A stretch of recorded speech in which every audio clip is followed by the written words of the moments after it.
балалар бүгін көңіл-күйлері қалай? Жақсы ма? Бүгін енді біз сабағымызды жақсы деңгейде өткіземіз деген ойдамын. Қазір соны көңіл-күйімізді білу мақсатында біз ұйымдастыру кезеңінен шыға қалайық. Ол үшін алып қадамдар әдісі арқылы біз бүгінгі көңіл-күйімізді анықтаймыз. Алып шетінен шыға бастаймыз.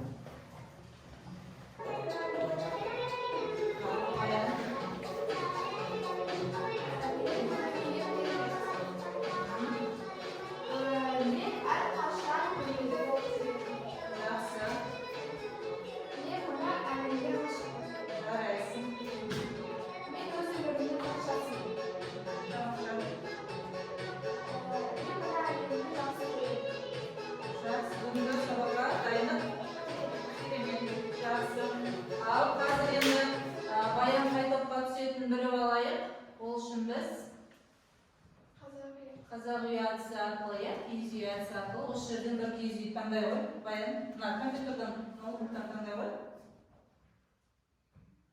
Қай топқа түстік? Бірінші топқа түстік. Ал бірінші топ бірінші қатарға отыра қоямыз. Келесі оқушы бізде менің көңіл-күйім керемет. Мен әрқашан көңіл-күйім. Мен мына әлемге керемет көзқараспен қараймын. Мен өз өмірімнің патшасымын. Тамаша. Мен мына әлемге жақсы ықыласпен қараймын. Мен өз күшіме сенімдімін. Бүгінгі сабаққа дайындықпен, керемет дайындықпен келдік, е? Жақсы. Қай топты таңдаймыз? Киіз үйдің біреуін таңдай ғой. Екінші топта екенбіз, Жұлдызай.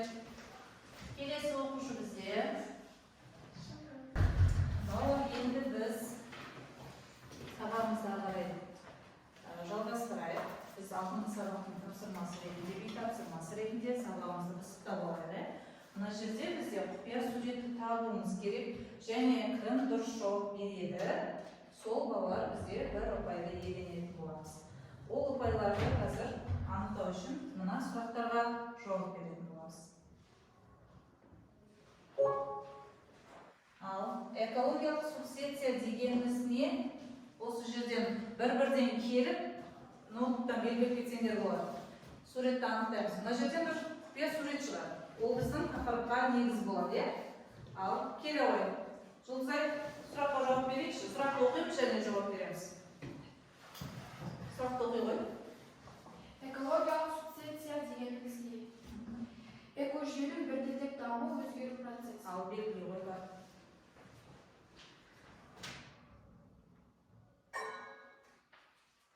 Бізде суреттер пайда болма, дұрыс жауап берді, суреттер шыға бастады. Келесі сұраққа кім жауап береді? Нұрдана? Алғашқы субсидия қай жерде жүреді? Келе ғой, қайда жауап қандайсың? Қай жауапты дұрыс деп есептейміз? Алғашқы субсидия қай жерде жүреді дейді? Дұрыс па? Қай жерде пайда болған? Егістік жерді пайдалану. Дұрыс па? Келісеміз бе бәріміз? Алғашқы субсидия қай жерде жүреді? Егістік жердің пайдалануында. Жоқ, жаңа пайда болған жанартаудың. Дұрыс емес болатын. Жаңа пайда болған жанартаудың арасында дейді. Ал белгілеп көрейік.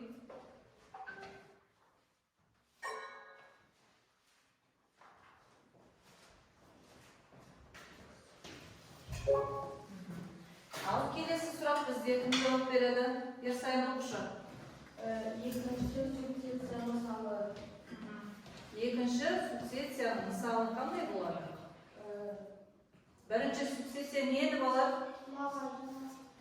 Бірінші субсидия бізде ешқандай тіршілік пайда болмаған жерде алғашқы рет өнгендіктен бірінші субсидия болады. Екінші субсидия мысалы қалай болады? Қайта қалыптасып келу. Ал белгілеп көрейік. Орман өрттен кейін қайта қалпына келу процесі. Белгілейміз. Стрелканы баса ғой. Келесі. Ал дұрыс па екен? Дұрыс екен. Яғни екінші субсидия бізде Бөлінген жерден екінші рет қайтадан өнім шығу ғой. Сол үшін екінші реттік субсидия дейміз. Келесі сұрақ. Баясу. Пионерлі түрлерге қайсысы жатады? Қыналар белгілер. Ал белгілейік. Келісеміз ба? Дұрыс па? Пионерлі түрлерге қайсысы жатады?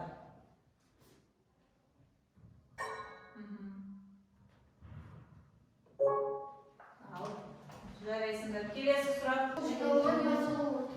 Қараңыздар, суреттерден қарасақтар қандай табиғаттың бүлініп жатқан, мына топырақтың эрозиясы десек болады, заводтардан шығып жатқан улы түтіндер, тағы не көріп тұрмыз? Орманның кесілу жағдайлары. Судың тартылуы дейміз. Тағы да қазба қалдықтарын өңдеу барысында бөлініп жатқан орта, иә? Міне осы жағдайларды біз қалай байланыстырсақ болады? Демек біздің бүгінгі тақырыбымыз қалай?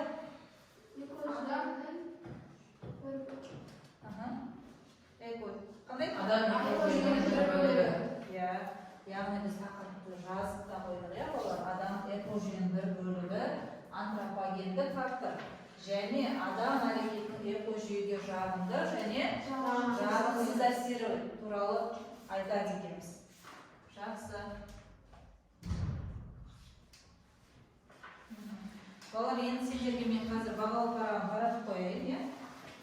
Бағалы парағын таратып, әркім өзінің үй тапсырмасы бойынша жауапты белгілеп отырамыз. Кім қанша сұраққа жауап берді?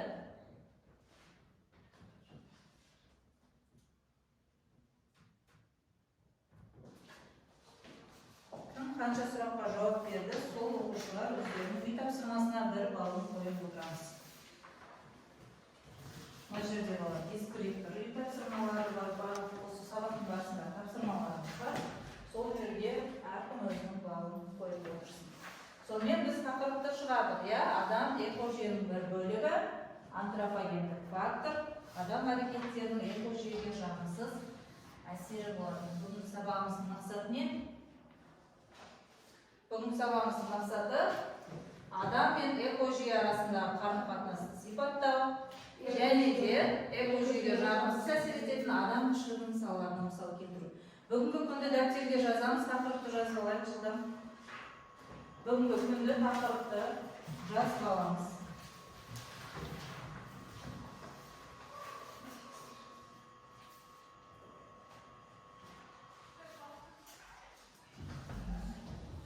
Бүгінгі күнді тақырыпты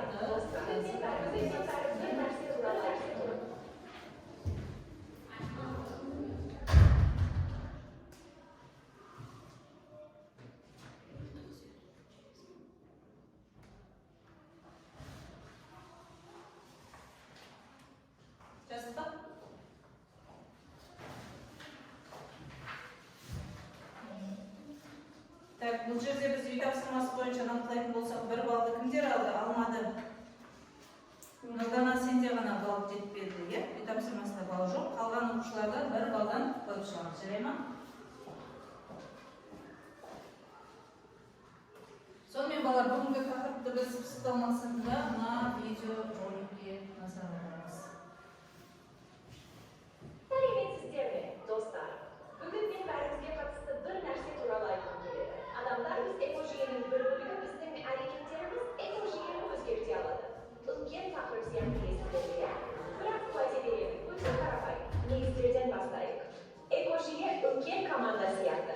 Өсімдіктер, жануарлар, адамдар, су, ауа, топырақ барлығы байланысты бір бөлігі өзгерсе, басқаға әсер етеді. Енді адамдардың рөліне келейік. Біз маңызды бөлеміз. Бірақ кейде істеріміз үлкен әсер етеді. Жақсы да, жаман да. Бұл антропогендік факторлар, яғни адамдардың қоршаған ортаны өзгертуі. Бірнеше жылдан мысал келтірейік.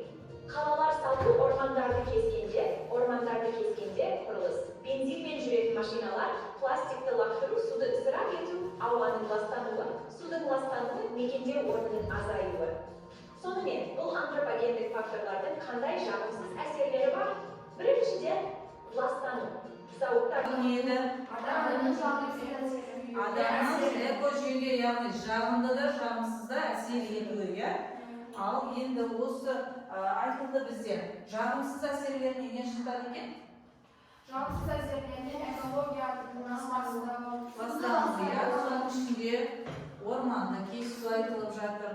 Судың ластануы, қоқыстарды көп мөлшерде тастау ашық алаңда, оның барлығы бізде мына экологияға өте зиянды факторлар болып келеді екен. Жақсы, енді балалар, қазір біз бірінші тапсырмаға назар аударайық. Бұл жерде балалар топтық тапсырма. Бұл топтық тапсырмада тобымызбен бірге орындайтын боламыз. Сұрақтарын оқи қойыңдаршы. Бірінші топ тапсырмаларын қандай сендердің?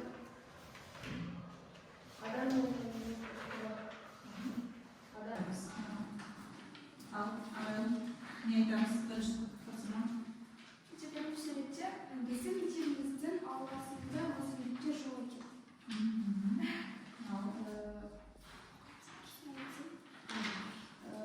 Содан кейін кішігірім өсімдіктер ектік, ағаш ектік та?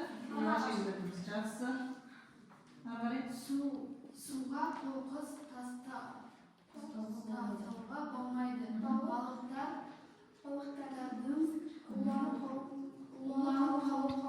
Балықтардың мүмкін. Сол үшін суды ластамауға тырысу керек ол жерде. Балалар мектептен қайтып келе жатыр, ол табиғатқа сүйсініп келе жатыр, адамдардың экожүйеге деген қамқорлығын.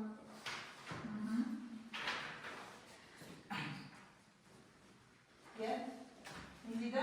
Адамдар неге экожүйені ластайды? Мына жерде қыз мұңайып тұр. Артында заводтардан шығып жатқан түндерді көруге болады. Не айтып жатыр қыз? Адамдар неге экожүйені ластап жатыр деп мұңайып тұр екен. Ары қарай. Ал мына суретте адамдардың өзен көлдерге қоқыс тастауы. Бұл жердегі адамдар не себепті өзен көлдерге қоқыс тастайды екен деп ойланып тұр. Мына жерде екі бала ағаштың бұтағын сындырып, экожүйеге жылайды. Экожүйеге зиян келтірмеу керек, ағаштарды кесуге сындыруға жол бермеу. Ең соңғы Зиянды әрекеттерден аулақ болуымыз қажет. жақсы. Келесі. Мына суретте барлық адамдар табиғатты, ормандарды кесуін доғарса, ормандар дәл осылай жарқын болушы еді. Мына суреттерден көрініп тұр. Қоқыс тастау. Табиғатта әдемілігін сақтау, оған қамқорлық жасау. Келесі балалар, бізде келесі екінші тапсырма. Бұл жерде топтық тапсырма ретінде қарастырсақ болады. Экологиялық детективтер. Бұл жерде қалай орындаймыз? Яғни сендерге суреттер беріп тұр тақтада. Осы суреттер карточкаларда зауыттың түтінін көріп тұрмыз. Келесі машинаның шөптермен жағын газдар. Келесі қоқыстар алаңы. Келесі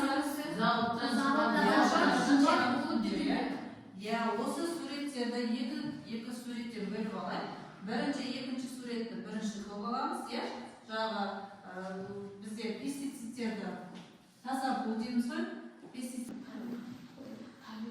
Ал осы тапсырманың дескрипторлары бізде 4 балл аламыз, экожүйеге жағымсыз әсер ететін адам әрекеттерін анықтасақ 1 балл, зиян түрін сипаттаймыз 1 балл, әр әрекеттің салдарын дәлелді түрде түсіндіретін болсақ 1 балл, топтық жұмыста белсенділік танысақ 1 балл. Жалпы ұпай 4 баллды жинайтын боламыз.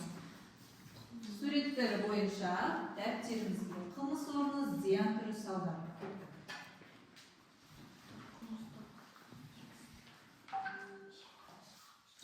Мысалы, бірінші суретте пестицидтер, яғни егістік алқапта Ауаны ластайды және адам ағзасына қауіпті. Салдары адам денсаулығын жоғалтып әсер етеді. Жұмыс орны түрлі зауыт фабрикалар. Ауаны ластау. Салдары адам өміріне қауіп төндіру. адам өміріне қауіп төндіреді. Келесі шыңыз. Қылмыс орны, қоқыс алаңы. Мына сурет өсетін бірге қайталайық.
жерде интерактив тапсырма болады. Бір-бірден келіп тапсырманы сабаққа орындау мақсатында және дұрыс жауап берген жағдайда біз өзімізге қоржынымызға бір балды жинаймыз. Жақсы, келесі кеттік. Бастаймыз. Мына жерде балалар сурет көріп тұрмыз, иә? Жағымды әсерлер, жағымсыз әсерлер. Келеміз әркім өзінің бір сурет таңдап, қай жағына әсер ететін жазады. Я бір суретте. Бір сурет таңдаймыз, жағымды ма, жағымсыз ба? Сол қатарға алып келеміз.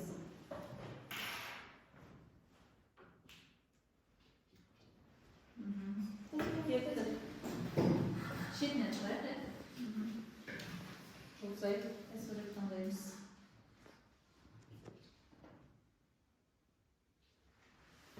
Келесі, Нұрдана.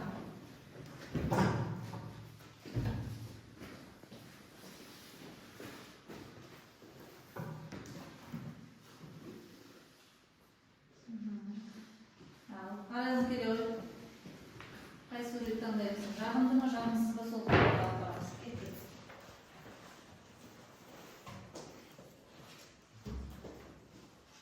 Қай сурет таңдайсың? Қайсысына барады? Жағымды ма, жағымсыз ба? Бұл жерде не істеп жатыр? Ағаш беріп жатыр екен. Ал келесі пайын.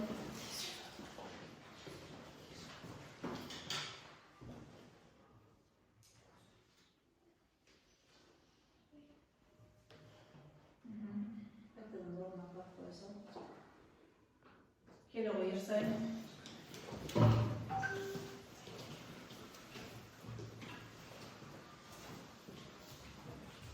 Жаңағы сендер орындаған тапсырма еді, егістік алқабында пестицидтердің қолдану процесі жүріп жатыр. Ал сұрақтарға қарап шығайықшы. Бірінші суретте жан жануарларды қорғау, яғни қамқорлық жасау десек болады. Бұл бізде адамзаттың жағымды әсеріне жатқызылып. Келесі. Мынау не? Жел энергия станциясы десек болады. Себебі бұл жерде ешқандай зиянсыз, пайдалы, яғни экономикаға пайдасын тигізіп жатқан, жаңа түтінсіз, басқа дұрыс жауап бергені үшін бағалы парақтарына бір балды қойып шығамыз, иә? Бүгінгі сабақ түсінікті болды ма? Олай болса, қазір біз қорытынды сұрақтарға назар аударайық. Қате немесе дұрыс екенін айтып тұрамыз, жарай ма? Адам экожүйеден бөлек өмір сүре алады. Дұрыс па, бұрыс па? Адам экожүйеден бөлек өмір сүре алады. Дұрыс. Тексерейік. Жақсы. Келесі. Ерсайын, сұрақты оқиды. Орманды кесу экожүйеге зиян келтіреді. Дұрыс па, бұрыс па? Дұрыс.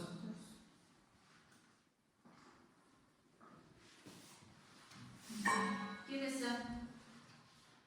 Арайлым. Жануарларды қорғау. Тұрақтылығын сақтауға көмектеседі дейді. Дұрыс па, бұрыс па? Дұрыс. Келесі. Өнеркәсіп қалдықтары ауаны, суды және топырақты ластайды. Дұрыс. Өнеркәсіптен шығып жатқан қалдықтар ауаны, суды және топырақты ластайды дейді. Дұрыс, иә? Дұрыс. Экожүйеде тек жануарлар ғана маңызды рөл атқарады дейді. Дұрыс. Тек жануар. Қанша ұпай жинадық? Айтып шығайықшы. Жалпы ұпай. Яғни тапсырма интерактив тақтадағы тапсырмаға бір балл қойдық, иә? Дұрыс және бұрыс екендігін анықтасақ, оғанда бір балл қоямыз жаңағы. Ең соң тапсырмаға қойдық. Сонда жалпы ұпай саны қанша болды? 9. Ерсайын? 10. Сенімді? Бізде үй тапсырма жоқ болды ғой, иә? Үй тапсырма дұрыс орындала алмадық. Және де мына жерде бір тапсырмада мен 2 балл бердім, 4-еу, 5-еу, 6-еу, 7-еу, 8 балл болды ма, сенің жардым. Үй тапсырмада бізде арайлым болып дұрыс орындады, 8 балл дұрыс. Ал бүгінгі ұпайларым, балдарым осындай балар. Енді бүгінгі сабақты кері байланыс Мен түсіндім, түсінбедім немесе ұсынысыңыз бар ма айтып шығаршы. Men tushundim. Men tushundim. Түсінбеген жағыңыз болса түсінбедік, менің ұсынысым бар немесе сұрағым бар болса оны да айтайын. Түсіндік па сабақ? Келесі баян. Сабақ түсінікті болды, иә? Ясай. Men tushundim. Сабақ түсінікті болды. Сабақ түсінікті болды. Жақсы балам, енді біз үйге тапсырма балам. Тақырыпты мазмұнын оқып келеміз және мазмұндаймыз. Адамның экожүйеге тигізіп жатқан әсері туралы эссе жазып келеміз.